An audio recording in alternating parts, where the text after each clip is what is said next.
Good morning all. നമ്മളിപ്പോൾ third ചാപ്റ്ററായ micro small and medium enterprise MSMEs ആണ് നോക്കിക്കൊണ്ടിരിക്കുന്നത്. അതിൽ എൻ്റെ topic tenure of guarantee, fee for guarantee, how can one opt for this സ്കീമാണ്.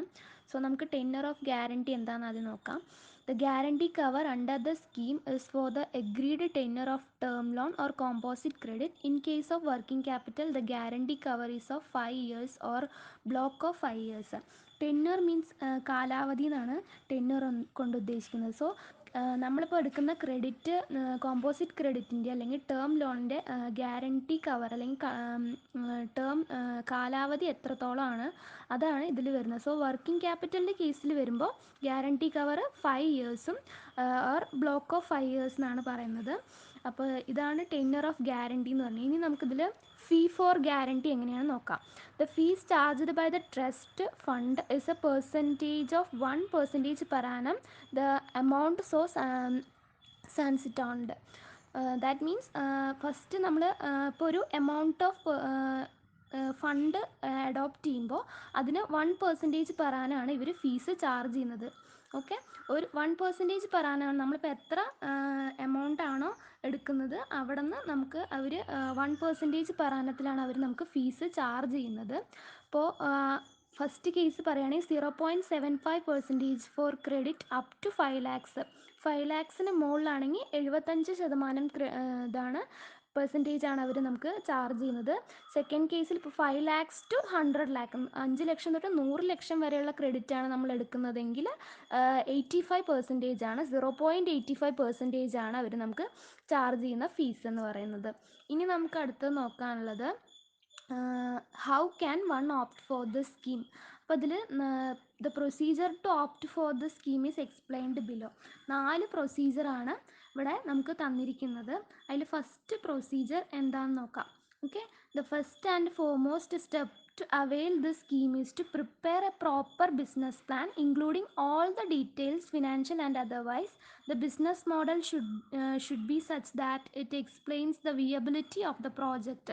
അപ്പോൾ ഇതിൻ്റെ ഫസ്റ്റ് ആൻഡ് ഫോർമോസ്റ്റ് സ്റ്റെപ്പ് എന്ന് വെച്ചാൽ നമ്മൾ prepare the proper business plan. നമ്മുടെ ബിസിനസ് എന്താണോ ആ ബിസിനസ്സിനെ പറ്റിയിട്ടുള്ള പ്രോപ്പറായിട്ടുള്ള പ്ലാൻ തയ്യാറാക്കുക, including all the details, financial and otherwise. ഇപ്പോൾ ഈ ഫിനാൻഷ്യലി എത്ര എമൗണ്ട് അവർക്ക് ആവശ്യമാണ്, അതുപോലെയുള്ള എല്ലാ ഡീറ്റെയിൽസും, അതുപോലെ മറ്റുള്ള ഡീറ്റെയിൽസ്. ഇപ്പോൾ വേറെയുള്ള ഡീറ്റെയിൽസ് എന്ന് വെച്ചാൽ ഒരു ബിസിനസ് തുടങ്ങുമ്പോൾ അതിൻ്റെ സ്ഥലം, മെറ്റീരിയൽ, അങ്ങനെയുള്ള സാധനങ്ങളൊക്കെ ഉണ്ടാവില്ലേ. അപ്പോൾ അങ്ങനെയുള്ള എല്ലാത്തിനെയും പറ്റിയിട്ടുള്ള ഒരു പ്രോപ്പർ പ്ലാൻ ഉണ്ടാക്കുക. The business model should be such that it explains out the viability of the project. Viability means പ്രവർത്തനക്ഷമത.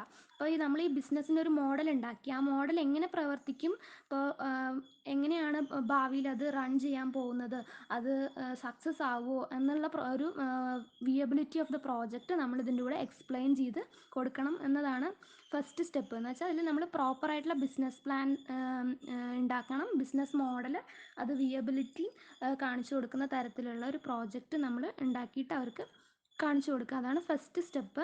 ദെൻ സെക്കൻഡ് സ്റ്റെപ്പ് എന്ന് വെച്ചാൽ after the business model is constructed, the decision regarding which lender bank to approach is to be taken.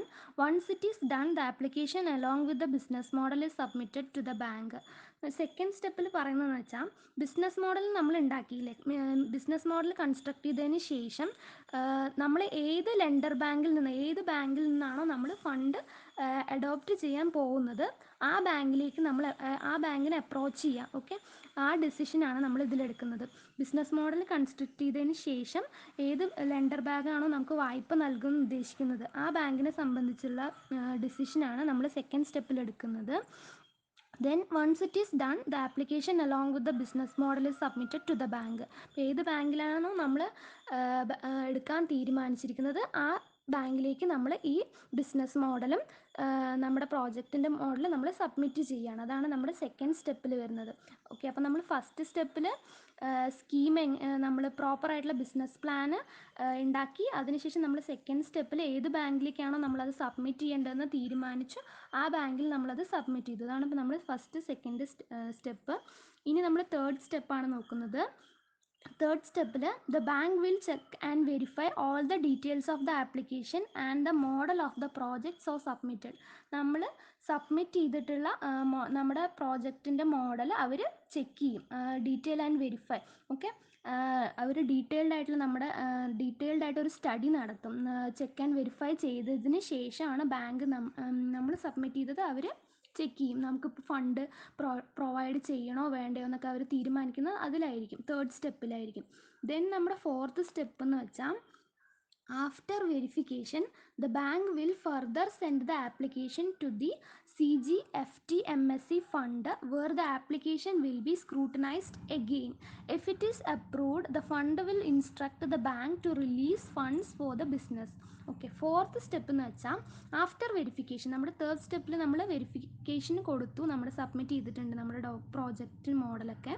അപ്പോൾ fourth സ്റ്റെപ്പിൽ after verification the bank will further send the application to CGFT-MSC fund. CGFT-MSC fund എന്ന് വെച്ചാൽ നമ്മളിതിന് തൊട്ട് മുമ്പ് പഠിച്ചു. എന്താണ് CGFT-MSC എന്ന് വെച്ചാൽ? Credit guarantee fund trust scheme for MSME. MSMEക്ക് ക്രെഡിറ്റ് ഗ്യാരണ്ടി ഫണ്ട് കൊടുക്കുന്ന ട്രസ്റ്റിനെയാണ് നമ്മൾ CGFT-MSC എന്ന് പറയുന്നത്. സോ നമ്മൾ ബാങ്കിലേക്ക് സെൻഡ് ചെയ്തിട്ടുള്ള നമ്മുടെ പ്രോജക്റ്റ് മോഡൽ ഇവർ വീണ്ടും ആർക്ക് സെൻഡ് ചെയ്യും? ഈ CGFT-MSC ഫണ്ടുകാർക്ക് സെൻഡ് ചെയ്യും. അവർ വീണ്ടും ഇതിനെ നമ്മൾ എന്ത് ചെയ്യും?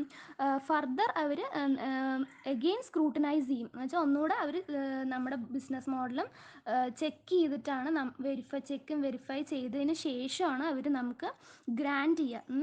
മീൻസ് അവർ നമുക്ക് അപ്രൂവ് ചെയ്യുള്ളൂ. നമ്മുടെ ലോൺ നമ്മളിപ്പോൾ അപേക്ഷിച്ചിരിക്കുന്ന ഫണ്ട് അവർ അപ്രൂവ് ചെയ്യണമെങ്കിൽ ബാങ്ക് ഡയറക്റ്റായിട്ട് ചെയ്യില്ല. ബാങ്കിലേക്ക് പോയ സംഭവം അവർ CGFT-MSCയിലേക്ക് സെൻഡ് ചെയ്ത് അവർ വീണ്ടും സ്ക്രൂട്ടനൈസ് ചെയ്തതിന് ശേഷമാണ് നമുക്ക് ഫണ്ട് അപ്രൂവ് ചെയ്യുന്നത്.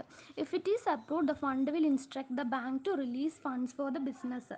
ഓക്കെ, അപ്പോൾ അത് അവർ അപ്രൂവ് ചെയ്ത് കഴിഞ്ഞു വെച്ചാൽ അവർ ബാങ്കിലേക്ക് ഇൻസ്ട്രക്ട് ചെയ്യും, നമ്മുടെ ബിസിനസ്സിന് ആവശ്യമായിട്ടുള്ള ഫണ്ട് കൊടുത്തോളാൻ പറഞ്ഞിട്ട് CGFT-MSCs ബാങ്കുകാർക്ക് ഇൻസ്ട്രക്ട് ചെയ്യും. അപ്പോൾ നമുക്ക് ബാങ്കുകാർ നമുക്ക് ഫണ്ട് റിലീസ് ചെയ്യും. നമുക്ക് നമ്മുടെ ബിസിനസ്സിന് ആവശ്യമായിട്ടുള്ള ഫണ്ട് ബാങ്കുകാർ റിലീസ് ചെയ്യുന്നതായിരിക്കും. അപ്പോൾ ഇത്രയാണ് 4 സ്റ്റെപ്സ്.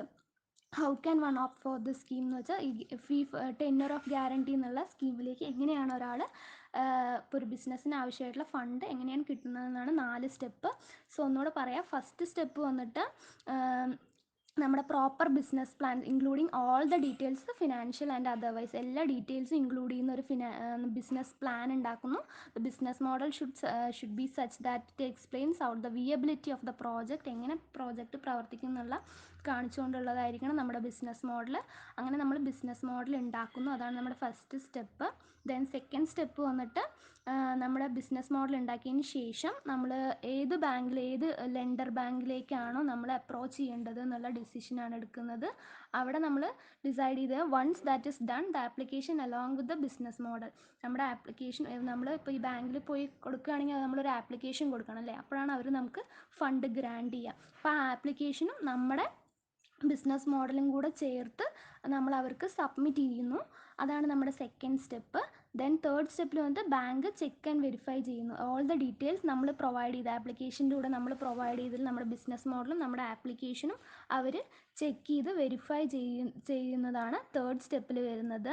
അതിനുശേഷം എന്താണ് ഫോർത്ത് സ്റ്റെപ്പിൽ, നാലാമത്തെ സ്റ്റെപ്പിൽ വരുന്നത് ആഫ്റ്റർ വെരിഫിക്കേഷൻ. അവർ വെരിഫൈ ചെയ്ത് കഴിഞ്ഞ് തേർഡ് സ്റ്റെപ്പിൽ നമ്മുടെ ഫോർത്ത് സ്റ്റെപ്പിൽ വരുമ്പോൾ അവർ എന്താണ് വീണ്ടും ഈ ആപ്ലിക്കേഷനും ബിസിനസ് മോഡലും ആർക്ക് സെൻഡ് ചെയ്യും? CGFT-MSC എന്നുള്ള ക്രെഡിറ്റ് ഗ്യാരണ്ടി ഫണ്ട് ട്രസ്റ്റ് സ്കീമിലേക്ക് സെൻഡ് ചെയ്യും. അവരിതിനെ വീണ്ടും സ്ക്രൂട്ടനൈസ് ചെയ്യും. അതിനുശേഷമാണ് നമുക്ക് അവർ ഫണ്ട് ഗ്രാൻഡ് ചെയ്യുന്നത്. If it is approved, the fund will instruct the bank to release funds for the business. Okay, അവർ ഇൻസ്ട്രക്ഷൻ നൽകും ബാങ്കിലേക്ക് നമ്മുടെ ബിസിനസ്സിന് ആവശ്യമായിട്ടുള്ള ഫണ്ട് റിലീസ് ചെയ്തോളാൻ പറഞ്ഞിട്ട് അവരാണ് ബാങ്കുകാർക്ക് ഇൻസ്ട്രക്ഷൻ കൊടുക്കുക. അങ്ങനെ നമുക്ക് ഫണ്ട് കിട്ടും. അപ്പോൾ ഇത്രയാണ് 4 steps. How can one opt for the scheme, tenure of guarantee, fee for guarantee, അതുപോലെ തന്നെ how can one opt for the സ്കീമൊക്കെയാണ് ഇപ്പം എൻ്റെ ടോപ്പിക്കിൽ ഉണ്ടായിരുന്നത്. ഇതിൽ എന്തെങ്കിലും സംശയം, എന്തെങ്കിലും മനസ്സിലാവാത്തുണ്ടെങ്കിൽ ചോദിക്കാം. Thank you.